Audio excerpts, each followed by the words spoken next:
So I have just begun driving off of home around Koteshwor.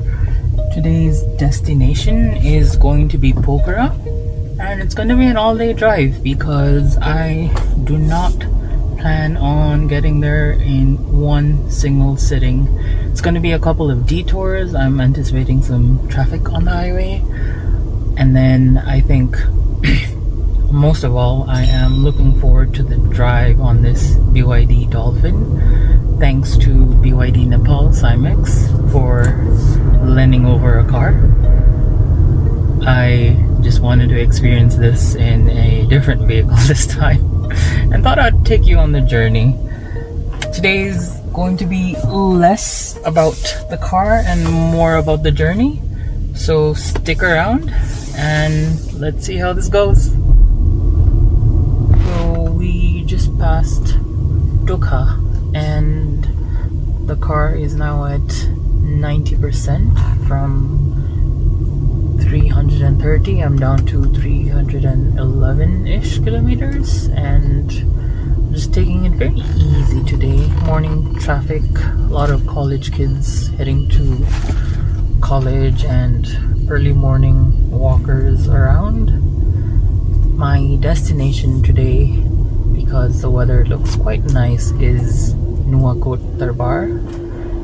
We are going to go through Shivapuri now, so let's see how that goes. I've got the all-new BYD in Sky White, or is it Ski White as they call it, and it's a 70 kilowatt motor that has about 340 kilometers on a full charge WLTP. And as for torque, it's not the torquest EV in town, but it definitely got up all the hills in Shivapuri with that 180 Newton meters well and easy. So we're now heading down towards Nuwakot. I'm still descending Shivapuri, just taking it super easy. I've kept it in high regeneration mode, and well, even in high regen, the car doesn't really like slow down. You still have to put your foot on the brake and apply brakes quite steadfastly in this car, but soft suspensions on this cement road feels really nice. It's been honestly a real treat being able to drive this road early in the morning without too much of sunlight or traffic. So I just finished the descent part coming down from Shivapuri. It's like 7:30 now, so it took us almost 40 minutes, but I was going very slow, just trying to enjoy the morning empty roads and scenery. And we just crossed Chahare, and now the straight roads all the way up to Galchi begin. But I'm gonna probably take a detour to Nuwakot Durbar before that. And it was really nice. Like, it's been raining the last couple of days, almost weeks honestly, and it feels like it stopped raining about 48 hours from the time of recording, so it just looks so nice. Just greenery all around. The road is surprisingly in good condition too. There were a bit of patches where renovation was happening, but other than that, oh my god, it was so nice. I just passed by Sera, and it was a very small, narrow settlement road, basically, not like a proper highway like this. And the last time I brought my Kona here, I had a bit of a wheel spin problem. Speaking of which, I do have a passenger on board and I do have luggage at the back, so my boot is full. And so I was kind of expecting this car to like bottom out, at least scrape at some places like my Kona, and definitely some wheel spin, but I put it into this snow mode that handles traction control even better, and surprisingly, nor did I have any scraping underneath in the battery, and I had very little wheel spin. I did notice though that I had to press the accelerator almost all the way though at points to keep the car's momentum rolling and to like not stop. But I think that could have also been because I was in eco mode. Maybe had I been in like normal or sports, I would not have had to like floor the accelerator that hard. I just drove past Gangate. It's a small settlement where the road diverges. If you go one way, then it's towards Trishuli Bazar, Bidur, the capital area of this region. And if you take the other Y-shape divergent, then you head towards Galchi. And it's a very smooth road except some minor disturbances. But yeah, it's supposed to be another quick drive up to the hilltop of Nuwakot Durbar. And I am down to 300 kilometers range, primarily because it was a steep climb up to Shivapuri and then it was just a very long descent. So if you're thinking about taking this road in reverse to go back into Kathmandu and you have an electric vehicle like I do, then you might want to charge it. Also, what's been super helpful in this car is this display. The camera at the front's really been instrumental to like helping me navigate potholes and like areas I thought clearance would have touched. Good job, BYD.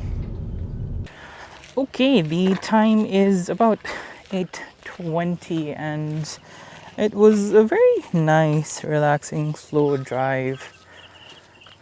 Uphill, downhill.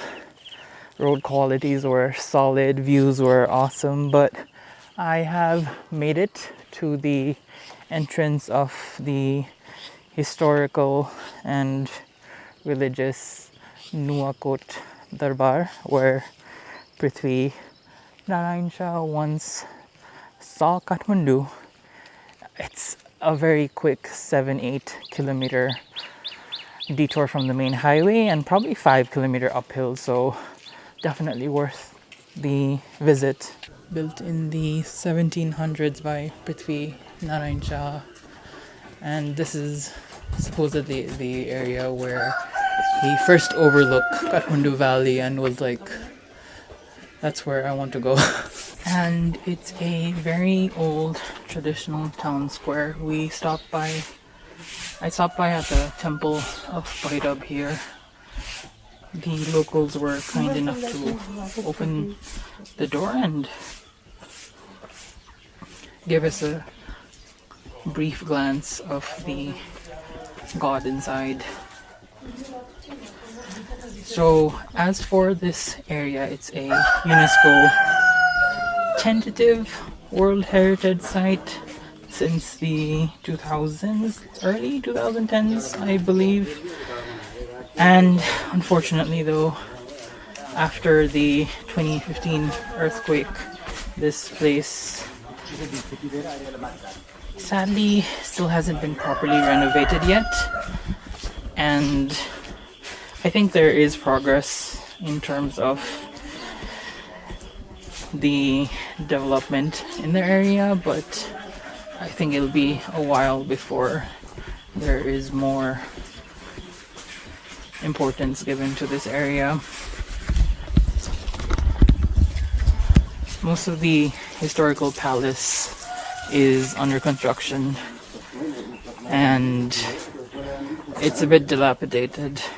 A lot of bricks, loose bricks, and a lot of steel structures keeping the housing together.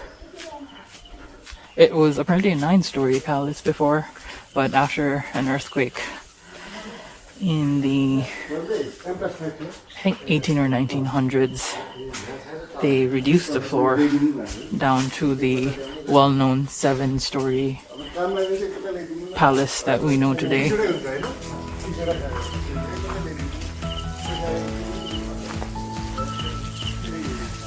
And even in the courtyard square, there is a lot of reconstruction happening at the moment and it's all closed off.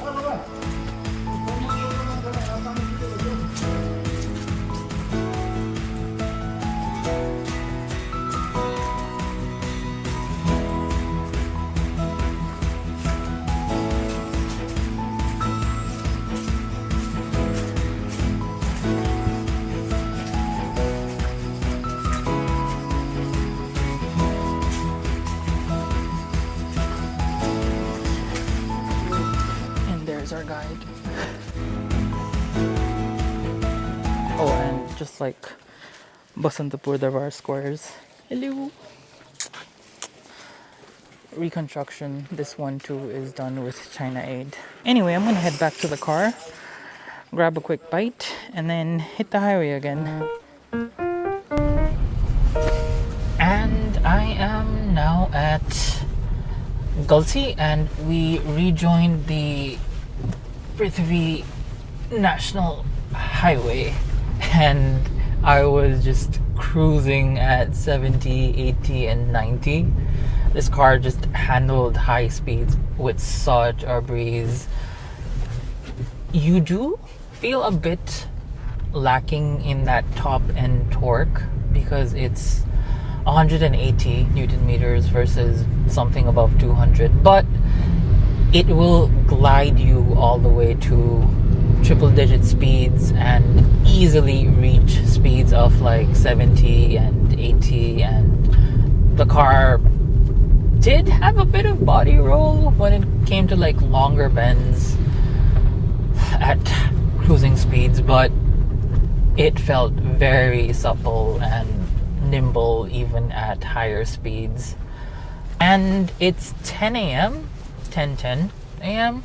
and my range is down to 72% after an entire Nuwakot Durbar excursion, and I have 258 kilometers left before Pokhara, which I feel like should be in a single charge.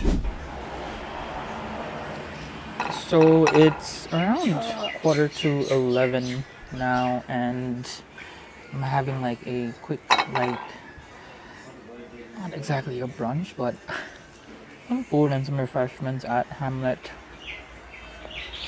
Baireni. The moment we finished the Galchi section of the road, it immediately hit a traffic jam and very, very bad road conditions. The BYD did scrape on some mud along the way. I couldn't avoid it. The road's just horrible right now. Hopefully in the future it'll be better. It's just been good road, bad road, good road, bad road. And I've been trying to drive as efficiently as possible, even though it's like 33, 34 degrees centigrade outside. And so AC is like up high in the mid 3 with the lowest temperature. But I've still been somehow getting 11 kilowatts for every 100 kilometer hour. So about 9 kilometers in travel distance per unit of electricity. So I think that's good.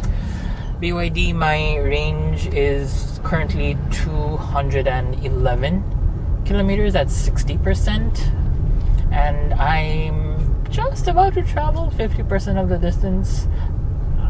I did travel a lot longer because of the morning excursion, but let's see. The highway is just in a very bad state right now with a lot of expansion happening and just bumper to bumper traffic like what I'm stuck in right now, with a lot of bad stretches. And luckily though, the 360 camera on this, very helpful, and just having very simple creature comforts like hill hold assist, auto hold, an automatic gearbox. The suspension's been a bliss on this, honestly. It's just been magnificent in like soaking in all of these bad bumpy roads. So after a lot of jam, I made it to the Barasinghe brewery, and it well, I arrived here because I wanted to top off the car. I still have about 200 kilometers range, but it's really hot, traffic is really bad, so I just want to top it up to at least 80%. I know this can do it all the way, but just to be on the safe side, I want AC to be high and for cabin to remain cool. And well, I came to this place specifically for the charger, and well, it's the person took quite a while to get here, a good 10 minutes, and then so in another 10 minutes the car gun is not working properly. So let's see how this goes. Hopefully it now works. Alright, so after a lot of debugging, troubleshooting, we finally have a connection, and the car is charging at 21.8 kilowatts. About an hour. I'll definitely be here for an hour for sure. It's supposed to charge faster than this, but I guess speeds will slowly ramp up. So I quickly topped off about 20 kilowatts in about an hour, which brought it up to 94%, and Pokhara is now less than 120 kilometers away, so should be good to go.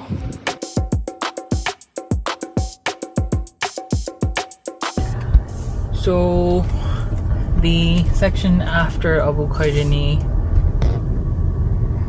2 lanes on each side and one-way traffic each, is just high speed and like super fun to drive. Long bends that just can flat out go above 60, and it's just such an amazing drive. My efficiency has dropped from 11 kilowatt hour for 100 kilometers to 12, but I guess that comes naturally with higher AC and higher speeds. I'm still keeping it on eco drive though.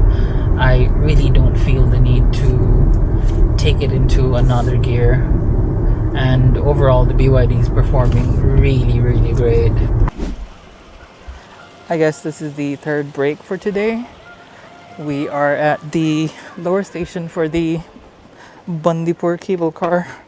They just recently opened up, so I thought I would take the chance to go and check it out. Otherwise, I remember as a kid driving up to the settlement of Bandipur, which is just beyond that hill.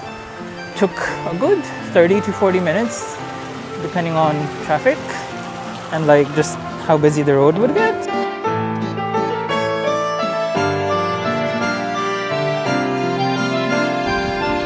Okay, so made it to Bandipur.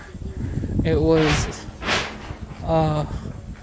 honestly very short, less than 10 minute cable car up, but it was so steep in front of a rock cliff, like oh my god, it was frightening. And it's windier up here, also started to rain a bit, so probably gonna show you some b-roll. Up ahead is the old Bandipur Bazaar, all the way up.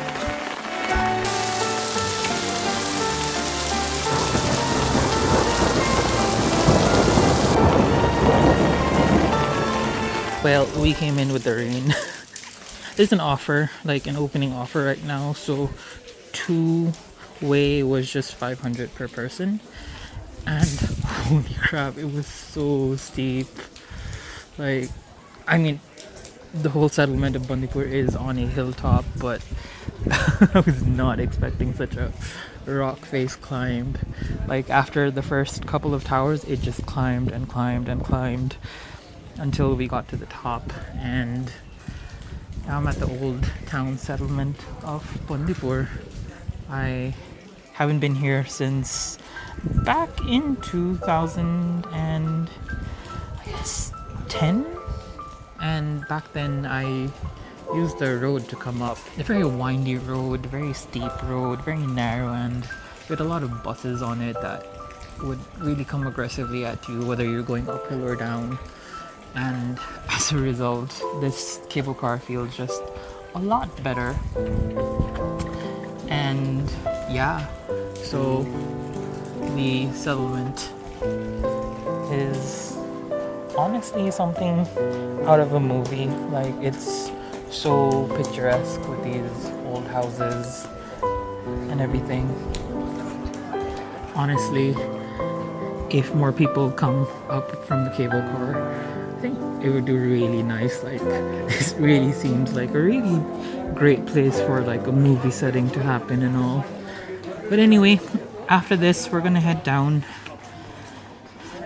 and probably hit the highway again.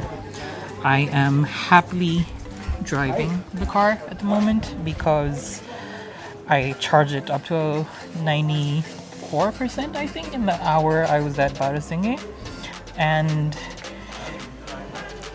I'm just blasting down the 4-lane roads with high AC without a care in the world. And I think that's what you do with an EV, honestly. You don't deplete the battery and do like a proper range test all the time. Yes, I paid about 300 rupees for the 20 kilowatt charge. It was about 15 rupees per unit. And that was it. I left a happy customer with zero range anxiety. You don't wait. Like even on my Kona, I happily just plug it in on the highway because one, I don't want to deal with the range anxiety, but two, it's not too expensive to top it up. I am staying at the place I eat for an hour at least break, and you might as well charge it, and move on. And plus, the highways, you don't know when there's an accident or landslide or whatever jam, so yeah. Anyway, I'll continue exploring and I'll see you back on the road. Alright, we are back on the road and it is almost 5 p.m. Just got back in the car after the return cable car. We are crossing Dumre right now. Battery is at 81% charge. Foot down and quick acceleration as always. And well, it seems I have 290 km left. I'll probably be taking the second detour from Damauli all the way to Big Nas, and it started raining on us at this end of the trip. Like a lot of intermediate and heavy rain with some rough roading, and I'm very happy to say that I've successfully reviewed and tested this car out in all weather conditions at all speeds and it's still performing like a champ. So it's 6 p.m. Been raining non-stop since my cable car journey. It's a small village to village sort of road that just cuts through different settlements along the Madi River, and you can't really hit highway speeds here, but 40, 50. I'm averaging a bit higher today because it's very empty because of the rain and it's also in the evening. But this road does get quite busy during the daytime on my other trips with other cars. And it's now a windy, narrow mountain village road. I have my headlights slowly turning on. My expected time to Pokhara is in the evening around probably 7 if all goes well. I don't know, I do expect some slowdown once I hit Talzuk a bit ahead. But until then, this car is still just gliding through everything, and I thought that honestly it wouldn't have this much of performance or wouldn't be this pleasant to drive, but even after almost 12 hours in the car, going around here and there, I feel very well rested and pretty alert. It's just been long windscreen hours for me today, but I'm definitely looking forward to reaching my final destination. Yeah, I'm now going through all the weathers. I have Google Maps on display just to check what the turning up ahead is. I just hit a cloud up in the mountains here and it's still raining. Visibility is what, 4 meters maybe maximum. BYD has this really cool feature with auto high beam, low beam. It detects incoming vehicles on its own and just dips the beam for you. So that's at least given me a better throw of headlights, and in terms of reach it's quite good. It just dips up and down on its own, and at least it gives you that confidence that I did not expect from this car. The clouds just went out again. This road has been crazy and I'm just trying to maneuver it with my hazard lights and headlights right now. Anyway, we are about 40 minutes finally from Pokhara. That is Pokhara up in the distance. So hopefully all goes well. It is 7:45 p.m. We've been on the road since like what 5:30 a.m. 14 hours almost. We hit Tokha, Nuwakot Durbar, and then Barasinghe, traffic jams in the middle, and then up to Bandipur and back, and then we topped it off with the Damauli excursion to Big Nass Lake. The car did struggle at one point where it was like an uphill and clearance was a bit of an issue on that. But anyway, I am now in Pokhara heading towards Lakeside where I'll be spending the next couple of days. And as for stats on this car, I am down to 54% and 196 kilometers. I would have easily been able to do this entire trip on one single charge, but as I mentioned earlier on, when you have an EV, your point isn't to deplete the battery all the way. When you have an opportunity to charge, and while you're sitting around just having lunch or whatever breaks in between, you might as well just top it up on the way. It won't hurt anyone. Now I just have more range to like use up in the city and then ultimately have to charge it again. It's also better for the battery health that way too, and not too costly again. But anyway, I'm gonna conclude on a note, a very positive note, that I was quite happy with the Dolphin's performance, whether through thick and thin, like literally thick fog that I just showed before, and it felt phenomenal, like in high speeds, in bumpy roads. I don't think I could have asked for a better car for this Kathmandu-Pokhara journey. Anyway, I'm gonna end it on this note here and get some dinner after this and call it a day. So drop any comments if you have down below, and I will see you on the next one.